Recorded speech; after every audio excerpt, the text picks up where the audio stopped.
dad is from Argentina. My mom is from St. Louis. She's a redhead with super pale skin too, so that's why I look the way I do. And my dad coming from Argentina, it's pretty far from the equator, so their skin is super light. Anyway, so I don't look super Latino.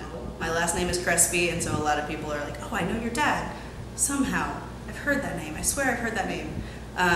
And it's usually connected with Centro Latino, so they kind of get it, and they hear him speak, and he has an accent, so they know something's going on. But no, I think if you look at me, mostly I just look like someone from Missouri, and that's fine. That's where I was born and raised. So yeah, my Latina identity is just kind of through the work I do, which includes like interpreting and translating in Spanish and English for immigrants here in Colombia. I was not really ever in classes with other Latino students, and I think it's because their parents didn't speak English usually, so they were usually put in ESL classes, and then our school system, Columbia Public School System, separates kids pretty early on, and kind of like the AP track, the honors track, and then there's like a basic track. Most ESL kids are put on the basic track. I always took AP classes and advanced stuff. I did the gifted program, all that. Not sure that I met any other Latino kids in any of those programs, and I think that it's not because they don't belong there, but because when a kid comes in not knowing English perfectly immediately, it's assumed that they'll struggle with school, and so they're put on those tracks, and sort of it's very, very hard to advance once you get put down on the basic level of every single class.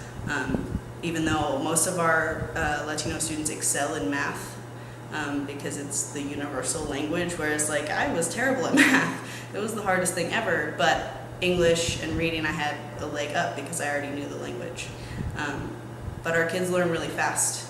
Like everybody learns languages really, really quickly when they're young, so it shouldn't be such a barrier, but that's kind of what I noticed, is that even though I'm Latina, I'm white, I have parents who lived here and speak English and were well established, college educated, and so I had it a lot easier in school. If I was an immigrant going to another country, I probably would find a place where there are people like me. I think that that's a pretty common thing. So obviously California, Texas, any states that have a higher population of Latino immigrants already, and Spanish-speaking population is where people will want to go. But a lot of times it's jobs that bring them here. I worked with a woman who is working in Heartland, Missouri. Well, she moved there from LA. She lived in a community where everybody spoke Spanish, everybody had Latino culture, and they were all comfortable. And yeah, it may be an urban city and a big city, so kind of dangerous if you compared to living in the middle of Little Columbia. But it was where her community is and where she felt comfortable. So she had to move here because her husband got a job in a factory in mid-Missouri. Where nobody speaks English, everyone speaks English, nobody speaks Spanish except the other factory workers, but their bosses don't, their supervisors don't, the nurses who are supposed to take care of them if they get hurt at work don't necessarily speak Spanish even.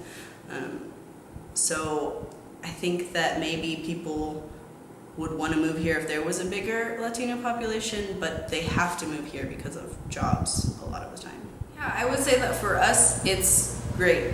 We love the media. We love people sharing and talking about the services that we offer because we want them to be available to everybody.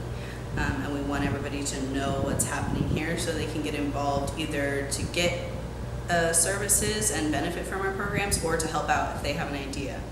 And then to say that I've said a lot of things about our Latino community and how some people are shy to share their story or uncomfortable talking about it, how a lot of times the stories that come out are pretty negative.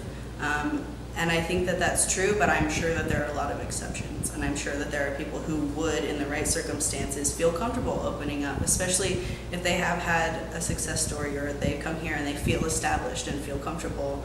I'm sure that there are a lot of people who are comfortable talking to the media. But the difficulty is finding out who without invading the privacy of those who are not interested.